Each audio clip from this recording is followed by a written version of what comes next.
اور میں زاروں کے طرح چیخ مار کر رو پڑی۔ میرے بچے مجھے دیکھ کر رونے لگے اور مجھ سے چمٹ گئے، لیکن میرے شوہر کو پھر بھی رحم نہ آیا اور اس نے مجھے ایک زوردار تھپڑ رسید کی اور مجھے دور دھکا دیا۔ میں نے اپنے چہرے کو صاف کیا تو آنکھیں دھندلانے لگیں، آنکھوں میں بے تحاشا جلن محسوس ہوئی۔ میں اونچا اونچا رونے لگی۔ ساس دور کھڑی ہو کر تماشا دیکھ کر ہنس رہی تھی کہ واقعی میں تمہارے ساتھ تو ایسا ہی ہونا چاہیے، اور مجھے لگا کہ اب میں زمین میں دھنس جاؤں لیکن دوبارہ مڑ کر ان انسانوں کے درمیان زندگی نہ گزاروں۔ تبھی میرے شوہر نے میرے بال پکڑ کر مجھے زور سے دھکا دیا اور ایک ایسی بات کی جسے سن کر میں کانپ اٹھی۔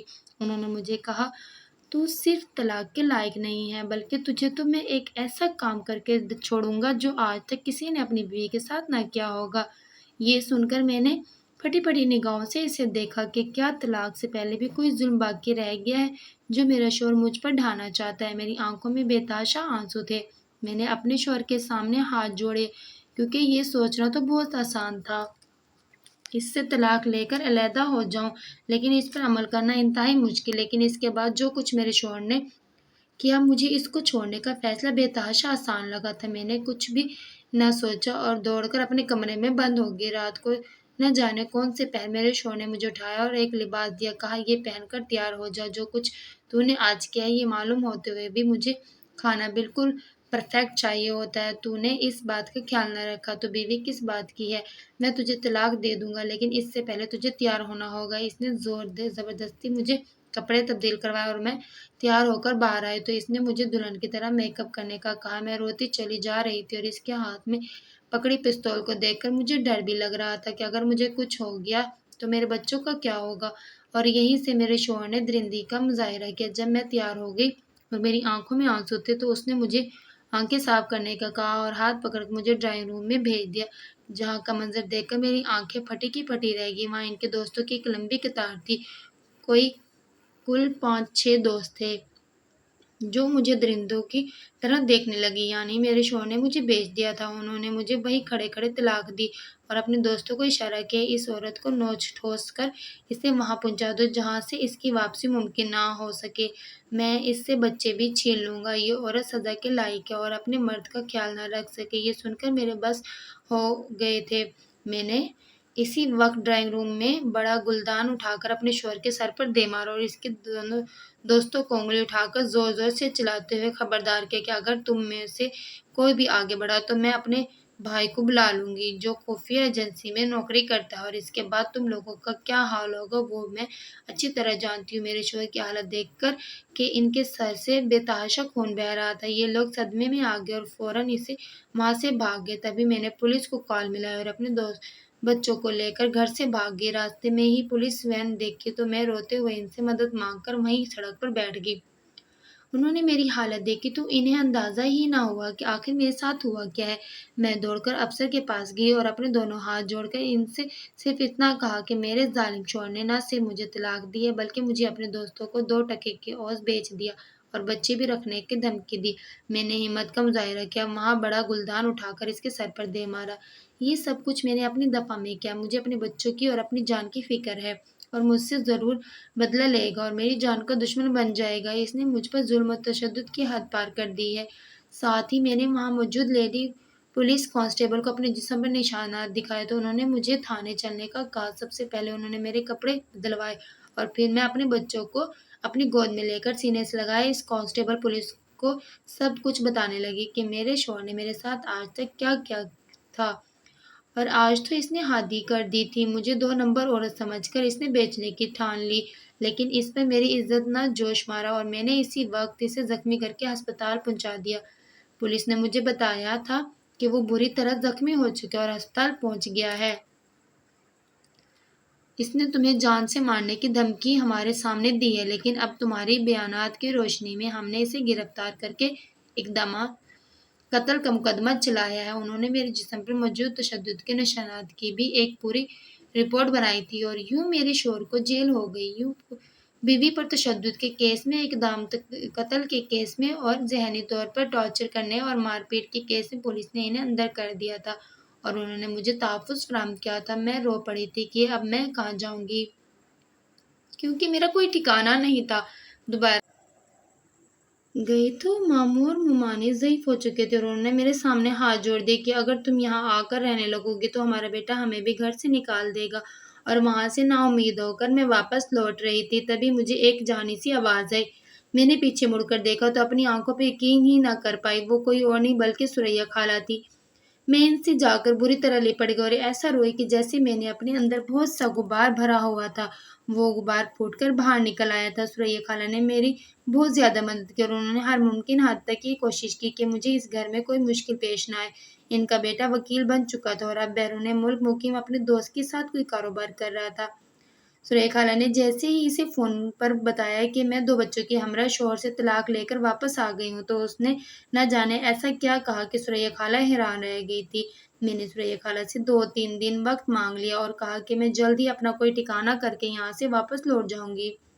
اپنے بچوں کو سوریا خالہ کے حوالے کر کے میں نے بہت سارے کام تلاش کرنے کی کوشش کی، تب مجھے ایک عورت نے بتایا کہ اگر تمہیں سلائی آتی ہے تو سلائی کرنا شروع کر دو، اور اگر بچوں کو پڑھا سکتی ہو تم شام میں بچوں کو ٹیوشن پڑھا لو، اسی طرح تمہارا خرچہ آہستہ آہستہ نکل آئے گا۔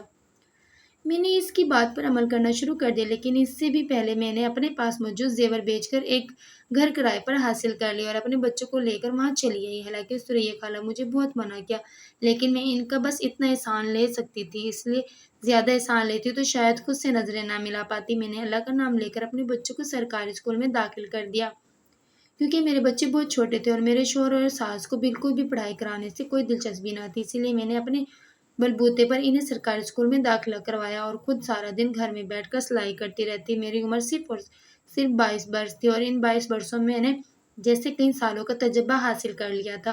میرے شوہر کو تو جلد قید کی سزا ہو گئی اور انہیں پورے 30 سال جیل میں قید ہونا پڑتا۔ یہ خبر میرے لیے بہت زیادہ خوشی کی خبر تھی۔ میں نے اس وقت اللہ کے آگے گڑ گڑا کر سجدے میں دعا مانگی تھی کہ وہ درندہ کبھی جیل سے باہر نہ آئے، اور جب مجھے پتہ چلا کہ اسے اتنے سال کی سزا ہوئی ہے تو میری خوشی کا کوئی ٹھکانہ نہ تھا۔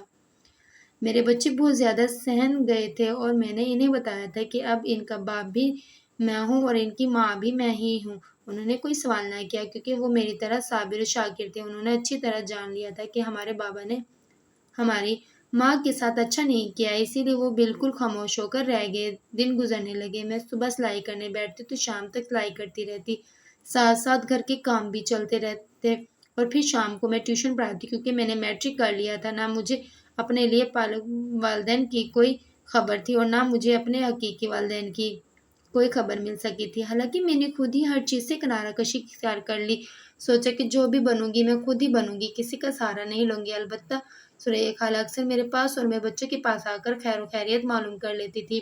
اکیلی عورت کا رہنا بھی ایک بہت مشکل کام تھا، اس سلسلے میں بھی مجھے بہت زیادہ مشکلات کا سامنا کرنا پڑا۔ کبھی کوئی مرد فری ہونے کی کوشش کرتا تو کبھی کوئی مرد بلا وجہ تنگ کرتا۔ جیسے ہی یہ پتہ چلتا کہ میں اکیلی ہوں تو ایک مرد میرے گھر کے دروازے کے باہر کھڑا ہو گیا تھا، لیکن پھر مجھے شیرنی بن کر انہیں بتانا پڑا کہ ایک عورت کا شکار کرنا اتنا آسان نہیں ہے، اور نہ ہی اسے اپنی جال میں پھنسانا اتنا آسان کام ہے۔ میں وقت سے پہلے مضبوط ہوگی۔ میرے بچے بھی اب بڑے ہونے لگے، 25 سال کی عمر کو پہنچی تو اس اپنے پاس اچھے خاصے جمع پونجی اپنا پیٹ کاٹ کاٹ کر میں نے جمع کر لی تھی۔ دن گزرنے لگے، میں نے اپنے بچوں کے لیے اپنی بہت سی خواہشات کو مارا، تبھی ایک دن دروازے پر دستک ہوئی۔ میں نے دروازہ کھولا تو سامنے ایک نفیس سی عورت کھڑی تھی، اس کے چہرے کے نقوش کچھ جانے پہچانے سے لگنے لگے۔ میں نے اس سے پوچھا، آپ کو کس سے ملنا ہے؟ تو کہتی ہے تم سے ہی ملنا ہے، اور میرے گلے لگ کر کہیں مجھے پتہ چل گیا کہ وہ کون ہے۔ وہ نفیس سی خاتون میری حقیقی ماں تھی، جنہوں نے مجھے ہمیشہ آنکھیں موڑ لی اور کبھی پلٹ کر میرے بارے میں نہ پوچھا۔ وہ مجھ سے مل کر روتی رہی، لیکن میں بالکل خاموش سپاٹ چہرے سے انہیں دیکھتی رہی۔ ان کے پہننے اوڑھنے غرض ان کے ہاتھوں میں موجود زیورات سے بھی مجھے اندازہ لگا سکتی تھی کہ وہ کس قدر خوشحال زندگی گزار رہی ہیں، لیکن میں ان کے امارات سے متاثر نہ ہوئی۔ بھلا میں ان کے امارات سے کیسے متاثر ہوتی کہ اس عورت نے میں نے زندگی میں ہمیشہ یہ شکوہ رکھا کہ آخر انہوں نے مجھے ہی قربانی کا بکرا کیوں بنایا، لیکن میں چپ رہی۔ تب انہوں نے پاسپورٹ نکال کر میرے آگے بڑھایا، کہا سارے کاغذات مکمل ہیں، تم ہمارے ساتھ باہر چلو۔ میں ان کی شکل دیکھتی رہ گئی، مجھے ذرا برابر بھی ترس نہ آیا۔ میں نے ان سے وہ پاسپورٹ لے کر ریزہ ریزہ کر دیا۔ میں نے صرف اتنا کہا کہ آپ مجھ سے ملنے آئیں یہی بہت ہے، لیکن جس طرح میں نے زندگی جدوجہد کر کے اکیلے ہی گزارنے پڑنے کا فیصلہ کیا ہے، مجھے کسی کی ضرورت نہیں ہے، آپ اب دوبارہ یہاں نہ آئیے گا، کیونکہ آپ کی بیٹی جسے آپ نے ماموں مانے کو گود دے کر بات ختم کر دی تھی وہی مر گئی تھی۔ اب میرا آپ سے کوئی تعلق نہیں ہے۔ امی کی آنکھوں میں آنسو تھے، لیکن مجھے بالکل بھی کوئی رحم نہ آیا، نہ میرے دل میں نرمی پیدا ہوئی، کیونکہ جو کچھ میں نے سہا تھا ان کا 1% بھی انہیں معلوم نہیں تھا، اسی لیے میں کیسے ان کے ساتھ چلی جاتی۔ وہ کچھ دیر بیٹھی رہی اور پھر اٹھ کر چلی گئی، دوبارہ کبھی واپس نہ آنے کے لیے میرا دل رو پڑا، لیکن میں کیا کرتی؟ جو شخص میرے ساتھ میرے برے وقت میں موجود نہ ہوتا، میں کیسے انہیں اپنے اچھے وقت میں اپنے پاس آنے کی اجازت دیتی؟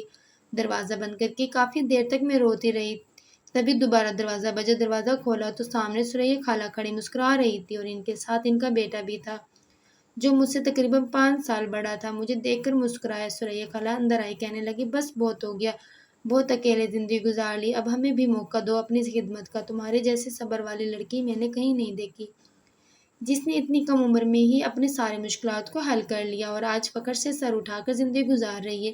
مجھے ان کی بات کا مفہوم سمجھ نہ آیا، لیکن اس وقت میری آنکھیں پھٹی کی پھٹی رہ گئی جب انہوں نے میرے ہاتھ میں اپنے بیٹے کے نام کی انگوٹھی پہنائی، اور ان کے بیٹے نے مجھے باقاعدہ طور پر ہاتھ جوڑ کر یہ کہا کہ میں پچھلے 10 سالوں سے تمہارا انتظار کر رہا ہوں، اور آج میرا انتظار ختم ہوا ہے، لہٰذا اب تم منع نہیں کر سکتی۔